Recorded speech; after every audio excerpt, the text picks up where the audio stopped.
Alright. Let me check it. Okay. Alright, hi, my name is Jack, and this will be my final video for this semester. This video will be about, well, reflection of my cycles, such as what I've done in a wrong way. I mean, something that I learned and something I made a mistake.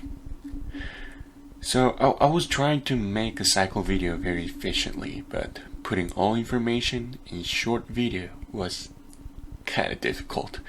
So today I'll be covering 5 different chapters lightly. Final presentation. Okay, so let's start with cycle 1. Cycle 1, I talked about architecture, and I got confused with the idea of 2-layer and 3rd-layer architecture. Also, collapsed core part, I would like to say it is where my company either does not want 3 full layers of switches in their LAN because of simplicity, or don't want to purchase more equipment to separate the core and distribution layers. So, well, it's like this. In big campus, core layer, we have the big switches somewhere in the main building, of course, and each separated building, like small buildings around, has distribution switch which can connect back to the core. Also, each small room has an access switch, which clients connect to directly. Client can be us or student or some workers in that building. So I will just use Sterling's simple and understandable description. This picture shows the 3-tier topology. Let's see. Okay, we can see firewall next to the cloud and here. And core is in the middle, and the connections are divided into 3, like 1, 2, 3. I think it is the classroom or some big building. And then each class or room has their own access, like divided 1, 2, 3, and each room like that. What if the book explained like this before, I would have understood like what is the concept of the chapter 1. I was reading a book and got confused and searched Google, and the wide knowledge of Google made me more confused too. So yes, thank you for stalling. Next. Okay, from now I will talk about what I missed in the cycle and deliver the wrong information. First, PoE. So what is PoE? It is a device, it's power over Ethernet. So well, PoE, it is a device that carrying electrical power through data cables. So the main advantage is that it reduces the cabling requirements for network devices, and the most important thing is that there is no need for an additional power cable. It is very important for wireless networks because most enterprises use WAP. We can simply connect that access point to a switch, which is PoE compatible. It is also important to know that full duplex communication is not possible with old dated PoE standards. The reason would be they are using the blue and brown wire pairs to supply power. However, surprisingly, newer standards use all 4 pairs in patterns. It allows for higher data rates too. So it looks like this, and it's very simply just connected with like two simple small connections in here. And as I said, it can save the power and it can save the space. Next, cycle 2. Well, cycle 2 was fine for me, but still there is some important thing I would like to talk about it. First, in QoS chapter, I didn't focus on the policing and shaping, which is very easy. So policing, what is policing? It is providing different priority to different traffic in order to control the delay and flapping. So it can decrease the packet loss rate. And shaping? It is technique that we can use to enforce this lower bit rates than what the physical interfaces is capable of. Most ISPs are going to use this shaping or pulsing to enforce traffic contracts with customers. Okay, so let's see what's different. What is the difference? When we check the pulsing part, we see the maximum rate, and when it hits the max point, the traffic is dropped and go down. But later on, it will go up to reach the max point, which means that pulsing is not dropping when that sends over traffic. They just do drop the packets if it reaches the point. However, in shaping part, when it reaches the max point, it remains the same levels. They do save the packets in the buffer and release the packet when it's buffered under the target traffic rate. And the thing we should know is that shaping implies the existence of a queue and of sufficient memory to buffer delayed packets, while pulsing doesn't. And only pulsing can be applied to inbound traffic on an interface. So, let's think that what will happen next when packets enter 1 gigabits packets in a router with 500 megabits with shaping. They leave one by one at same 500 as if they had a 500 link speed port.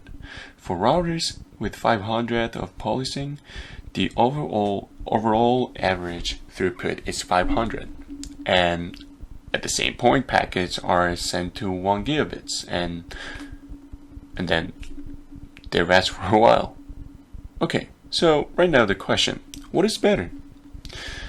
Well, I would like to say shaping is better than pulsing because if users are using UDP protocols, there will not be differences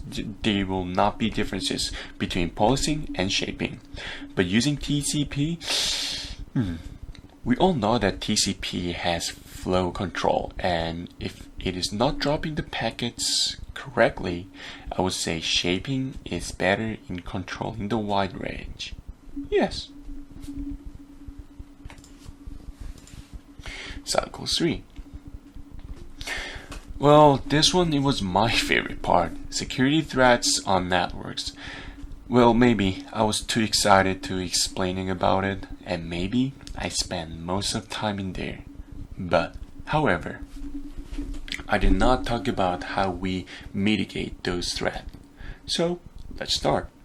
I will just list out the most famous devil threats in network.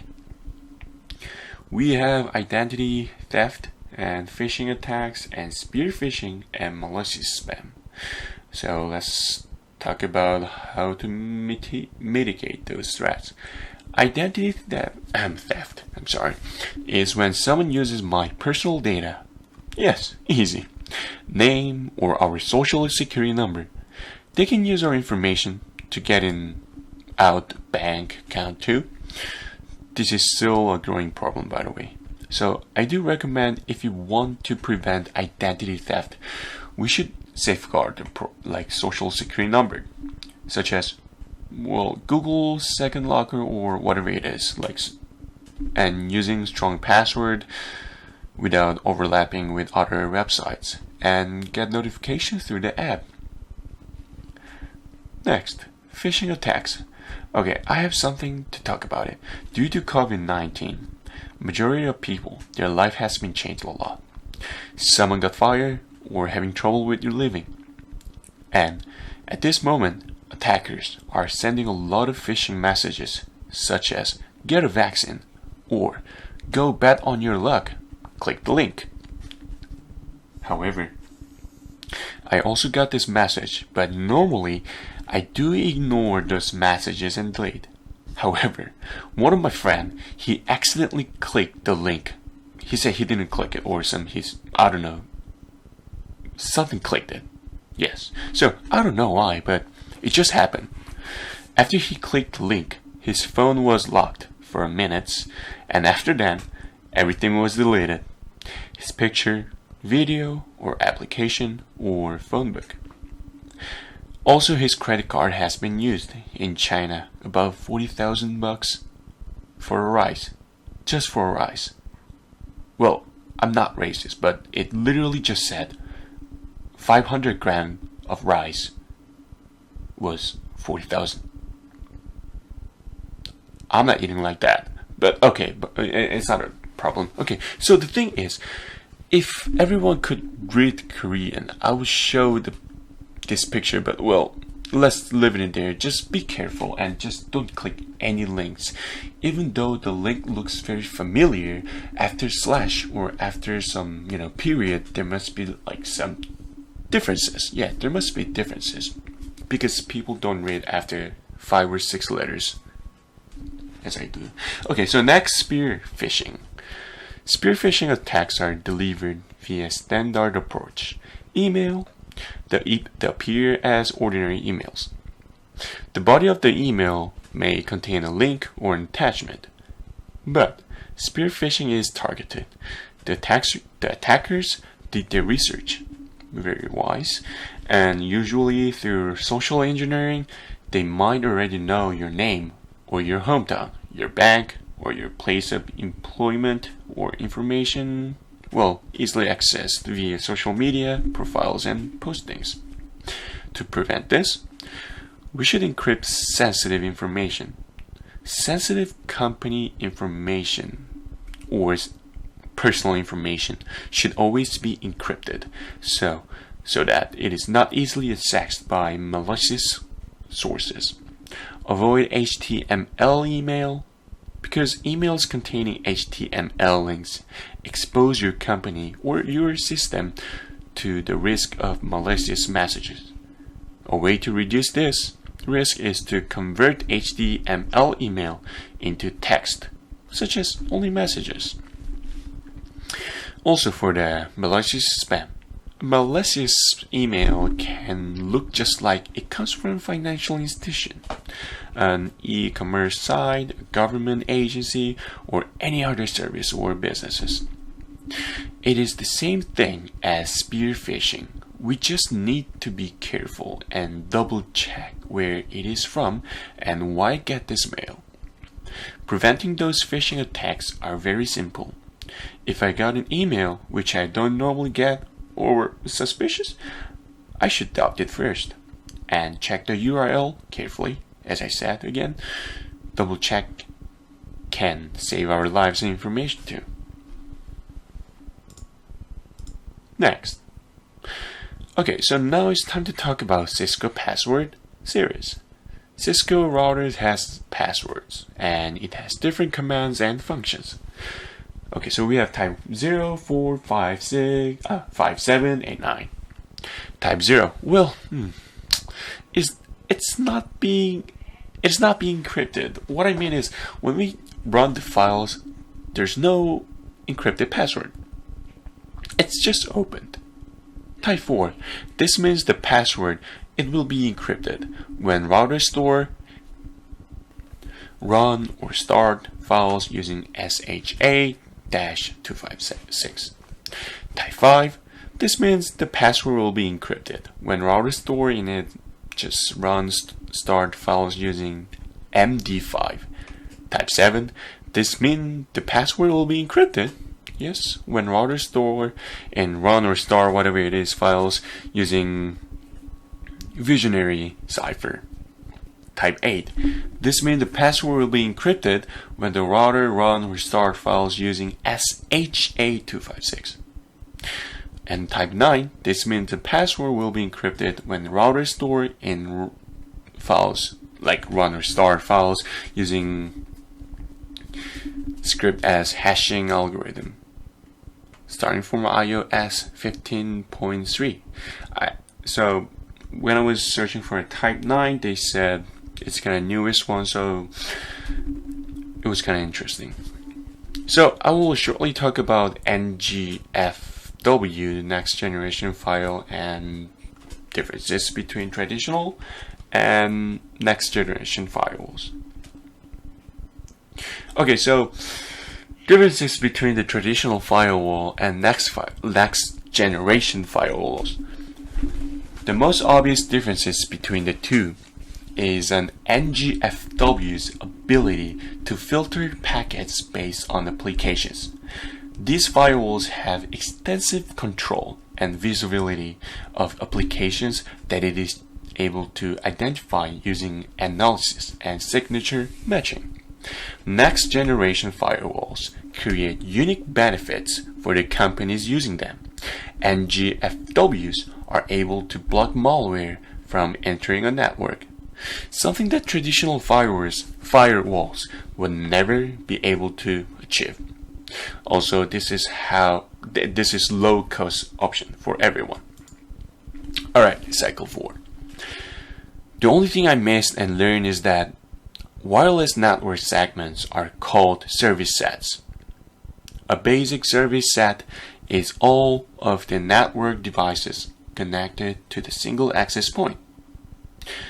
An extended service set is a number of basic service sets that share a common VLAN or wired infrastructure, and the SSID is the name of the wireless network. So in cycle 4, the quiz was very tricky, as usual for me. But, well, I thought I was good to go, and I took an exam but didn't work as I expected, and I missed many questions that I mentioned in the video. But, well, it is what it is.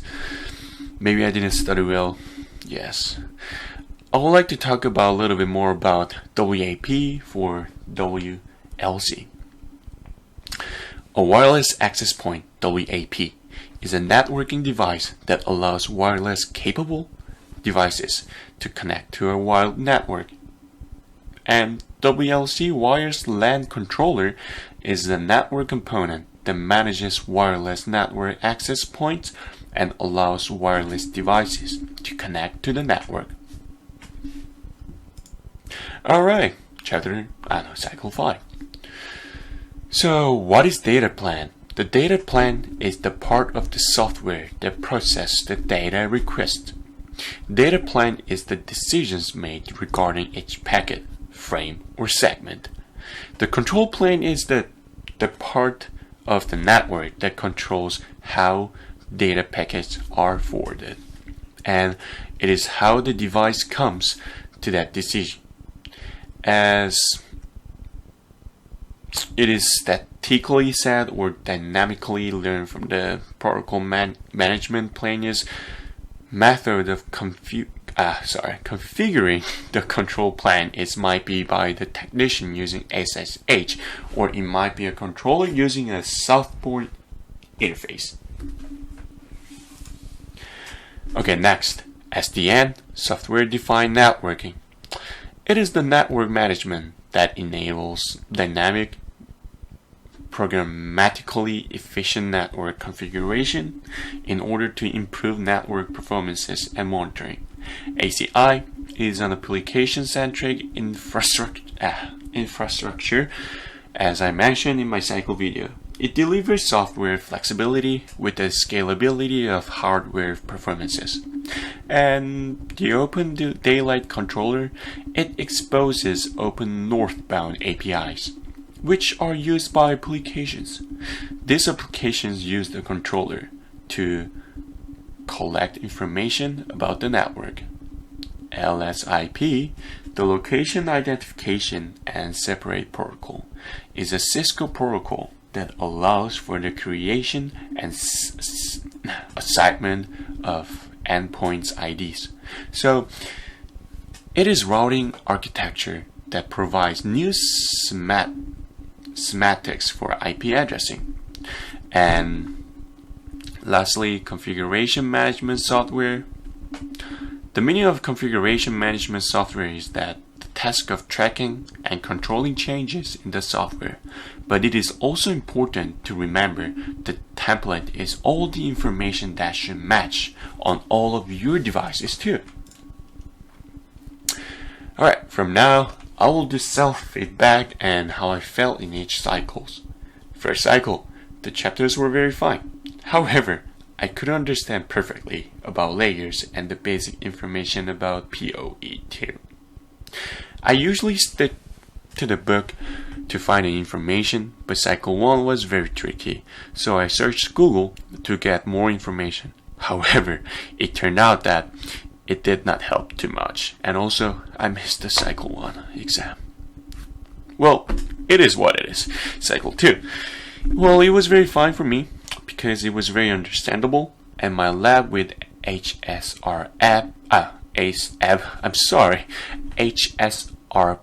worked very well, I guess. Cycle 3 was, I was too excited to explain about this cybersecurity, and I spent most of the time on the one chapter. Cycle 4. I didn't talk too much about the cycle 4 in this video too. It was decent and very understandable unit, but I was missing detailed information about VLAN and SSID. Cycle 5. I missed some important information such as SD and SCI and LISP. Cycle 5 had many pages to read, and for me, most of them were very important, and I didn't know what to put in the presentation too. I normally put some information or new information in the presentation, but cycle 5 was just the whole cycle was important. I should improve myself to build it in efficient way, I guess. Reading a book and making presentation was not easy work to do.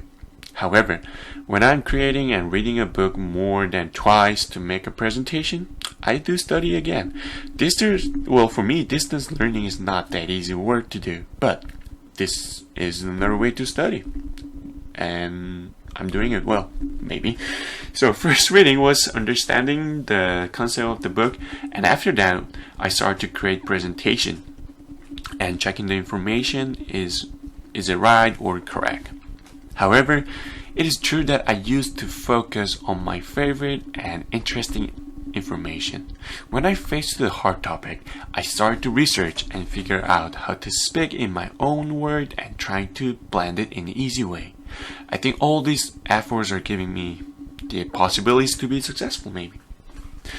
The cycle quiz was very hard. Even it was open book or well-known information, it was still hard and I was struggling with my time management skills. However, thanks to Starling, he realized I tried my best every time and understanding and encouraging me. It boosted me up to study more harder. So after I learned the whole cycles in this semester, I started to wonder how the networks are combined in the big building or wherever it is, wherever I go. And I started to see the networking devices in the building.